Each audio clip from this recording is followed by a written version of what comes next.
Inspector గారు tea దేమంటారా?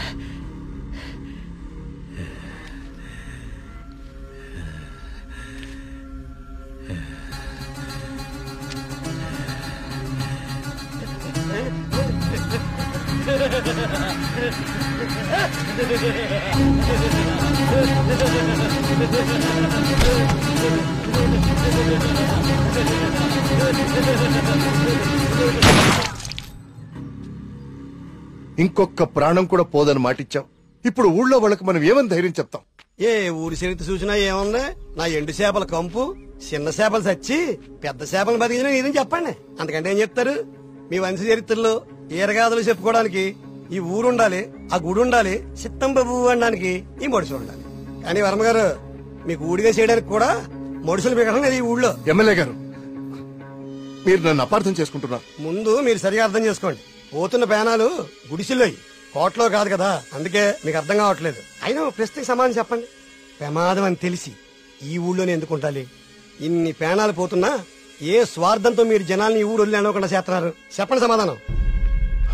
Varma గారు, గుడి దగ్గర చిన్న పూజారి ఆత్మహత్య చేసుకోవడానికి ప్రయత్నించాడు.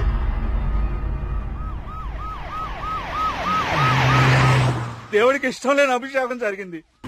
ఊరంతా వలకాడ అయిపోతుంది. పదండి, ఈ ఊరు వదిలి వెళ్ళిపోదాం. అయ్యో వర్మ గారు, వెళ్తామండి. పదండ్రా, ఇక్కడ ఎందుకురా? పూజారికి న్యాయం జరగలేదు. పదండి, పదండ్రా. ఇదంతా ఎవరు చేస్తున్నారో నాకు తెలుసు. ఏమంటున్నావు కార్తీక్? అవును సార్, తెలిసిపోయింది. ఏంటి? నేను 10 రోజులు గడువు అడిగాను. ఇంకా ఒక్కరోజు మిగిలింది. 24 గంటల్లో ఈ ఆత్మహత్యలో వెనుకున్న వాళ్ళని రెడ్ హ్యాండెడ్ గా మీ ముందు నిలబడతాను.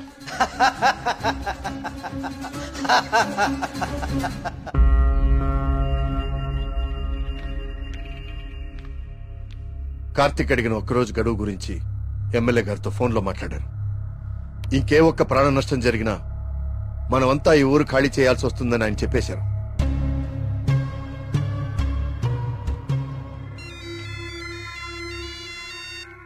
వర్మ గారు ఏం చేస్తున్నారు?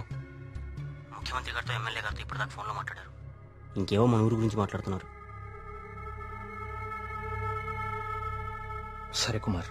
స్వామి, సమస్య సృష్టించింది నువ్వే, పరిష్కారం చూపించాల్సింది నువ్వే. ఊరు ఖాళీ అవ్వడమే నువ్వు చూపించే పరిష్కారమా?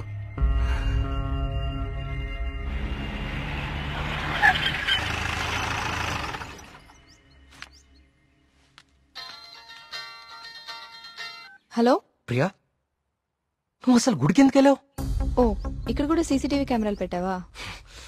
ముందు ఇంటికెళ్ళు. ఇంట్లో ఒక్కదాన్నే ఉండాలంటే భయంగా ఉంది కార్తిక్. కొంచెం ధైర్యంగా ఉంటుందని గుడికొచ్చాను. ఏమిటో ఇన్ని సంవత్సరాల్లో మొట్టమొదటిసారిగా దేవుడికి నైవేద్యం పెట్టలేదు. అంతా కలికాలం. కాల్ చేస్తాను. తీర్థం తీసుకో.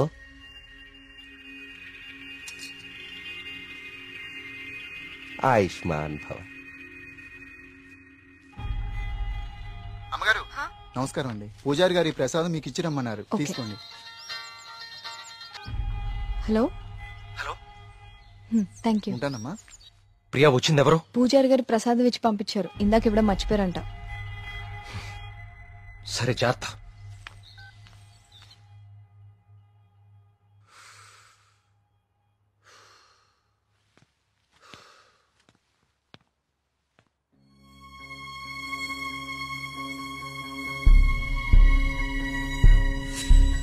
ఏమిటో ఇన్ని సంవత్సరాల్లో మొట్టమొదటిసారిగా దేవుడికి నైవేద్యం పెట్టలేదు. పూజారి గారు ప్రసాదం ఇచ్చి పంపించారు. ఇందాక ఇవ్వడం మర్చిపోయారంట. అయితే ప్రసాదం ఎక్కడిది?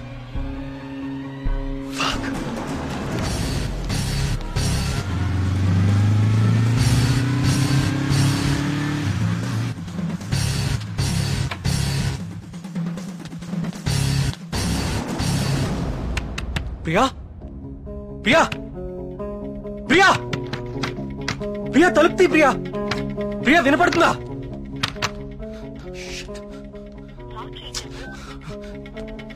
ప్రియా, ప్రియా,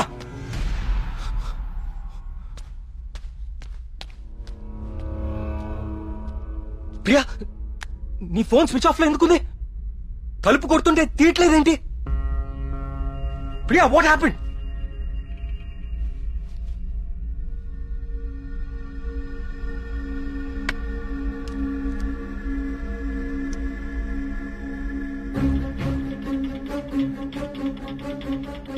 ప్రియా నో.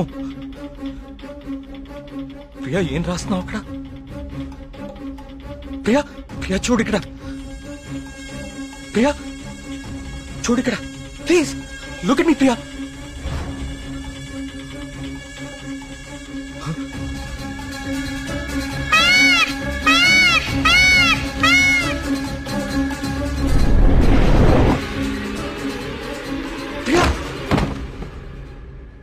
ప్రియా ప్రియా ప్రియా ప్రియా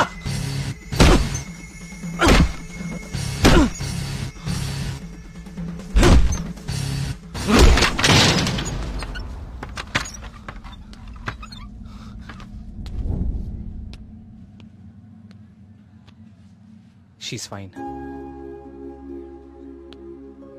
కాకపోతే వెయిన్స్ చాలా డీప్ గా కట్ అవడం వల్ల బ్లడ్ లాస్ చాలా హెవీగా ఉంది.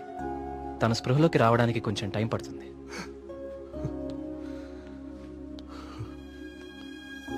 కార్తీక్ ఒకసారి రండి.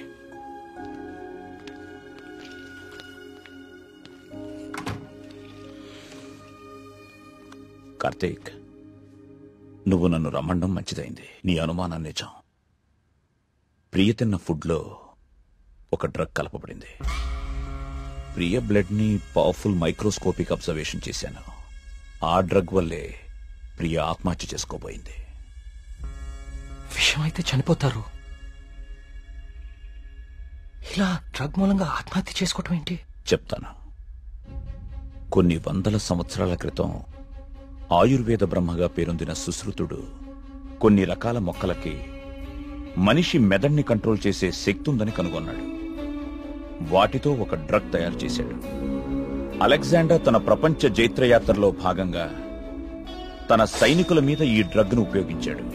ఎన్ని దెబ్బలు తగిలినా తమ శారీరక స్థితిని పట్టించుకోకుండా పిచ్చి పట్టినట్లుగా యుద్ధానికి వెళ్లేవారు. హిట్లర్ కూడా రెండవ ప్రపంచ యుద్ధ సమయంలో ఇలాంటి డ్రగ్ తయారు చేయించాడు. అయితే అదంత సక్సెస్ అవ్వలేదు. ఆ డ్రగ్ ని 3 డోసెస్ గా ఇస్తారు. రోజుకి 1 డోస్. ఆ 3rd డోస్ బాడీలోకి వెళ్ళాక డ్రగ్ ఎఫెక్ట్ స్టార్ట్ అవుతుంది. ఎవరైనా ఈజీగా ఆ వ్యక్తి మెదడుని కంట్రోల్లోకి తీసుకోవచ్చు. అంతేకాదు, ఆ 3 డోసెస్ ఒకేసారి కల్పిస్తే అది సైనైడ్ కంటే ప్రమాదకరం. It's a hypnotic suicidal drug. అంటే ప్రియా కూడా?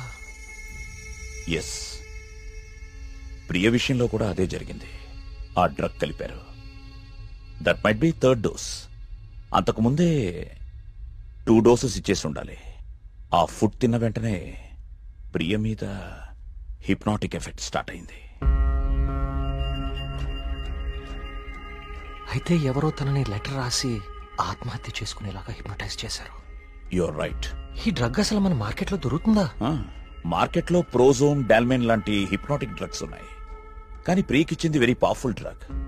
అసలు ఇలాంటి డ్రగ్ ఒకటి ఉందని ఇప్పటి ప్రపంచానికి తెలియదు. వీటిని తయారు చేయడానికి కొన్ని రకాల మొక్కలు వాడతారు కార్తీక్. దే ఆర్ కాల్డ్ సైకోసిస్ ఇండ్యూసింగ్ ప్లాంట్స్. ఇవి జర్మనీ పరిసర ప్రాంతాల్లో మాత్రమే దొరుకుతాయి. కొన్ని లక్షలు ఖర్చవుతాయి కార్తీక్ ఈ డ్రగ్ ని తయారు చేయడానికి. మరి పోస్ట్ మార్టం రిపోర్ట్ లో ఈ డ్రగ్ గురించి ఎందుకు తెలియలేదు మనకి? అదే దీని స్పెషాలిటీ. 3rd డోస్ బాడీ లోపలికి వెళ్ళాక ఇది బ్లడ్ లో చాలా డీప్ గా మిక్స్ అయిపోతుంది. ఇది బ్లడ్ లో ఉండేది కేవలం 2 గంటలు మాత్రమే. ఆ తర్వాత ఎవాపరేట్ అయిపోతుంది. మనుషులు మామూలు అయిపోతారు. కానీ ఒకేసారి 3 డోసులు ఇస్తే వెంటనే చచ్చిపోతారు. పోస్ట్ మార్టం చేసేటప్పుడు నార్మల్ బ్లడ్ టెస్ట్ చేస్తాం కాబట్టి ఈ డ్రగ్ గురించి తెలియడం ఇంపాసిబుల్. అదృష్టం ఏంటంటే నువ్వు ప్రియని చాలా ఫాస్ట్ గా 2 అవర్స్ లోపే హాస్పిటల్కి తీసుకొచ్చావు. కొంచెం ఆలస్యమైనా ఇలాంటి డ్రగ్ ప్రియకిచ్చారని మనకెప్పటికీ తెలిసేది కాదు. థ్యాంక్స్ బాబు.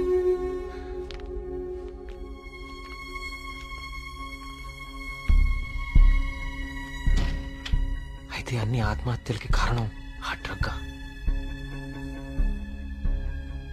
సుబ్రహ్మణ్యపురం లాంటి చిన్న ఊరు మీద ఇన్ని లక్షలు ఖర్చు పెట్టి ఎందుకు ఈ డ్రగ్ ఉపయోగించారు?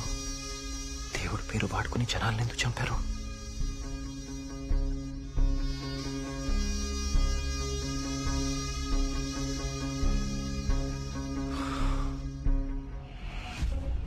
సుబ్రహ్మణ్యపురం ఆలయంతో సహా గణపతి స్థపతి కట్టిన ఆలయాలన్నీ ఒకలాగానే ఉన్నాయి.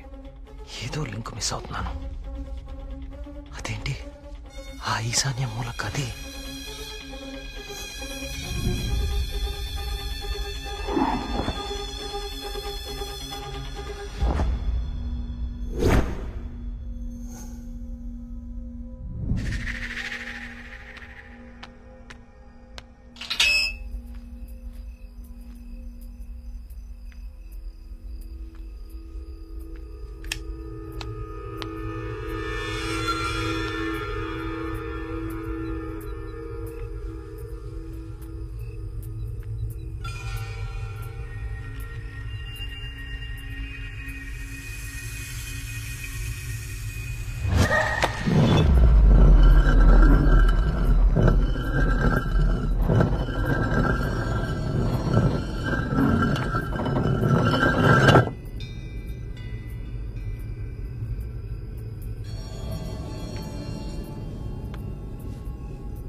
ఏ సమస్య పరిష్కారానికైనా తదేక దృష్టి అవసరం.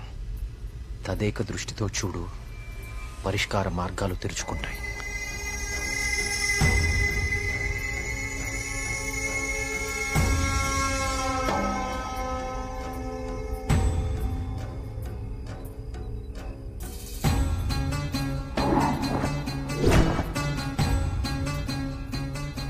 తదేక దృష్టితో చూడు, పరిష్కార మార్గాలు తెరుచుకుంటాయి.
గణపతి స్థపతి ఆలయ నిర్మాణం మొదలుపెట్టాడు.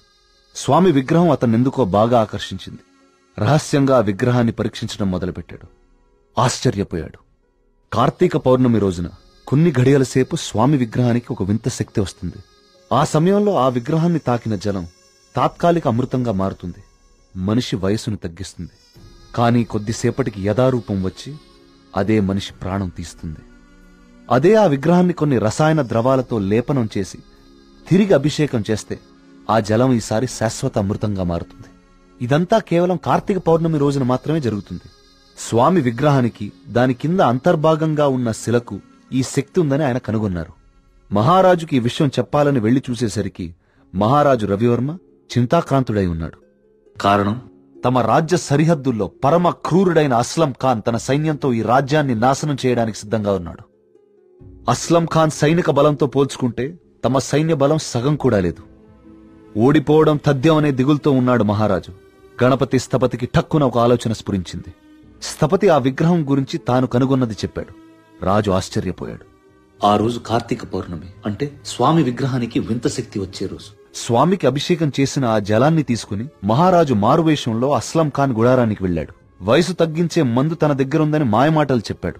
అస్లం ఖాన్ మొదట నమ్మకపోయినా తన వాళ్లకి జరిగిన మార్పు చూసి ఆ జలాన్ని తను కూడా తాగాడు.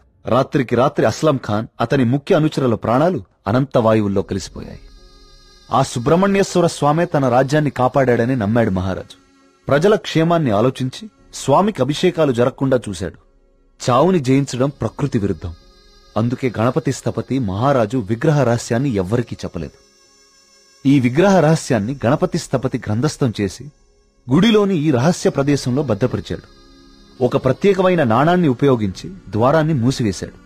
భవిష్యత్తులో ఈ రాజ్యానికి ఏదన్నా ఆపద వాటిల్లితే భగవంతుడు ఆ ఆపదని తొలగించడానికి ఒక వ్యక్తిని ఎంచుకుంటాడు. అతన్ని రాజ్యానికి వచ్చేలా చేస్తాడు.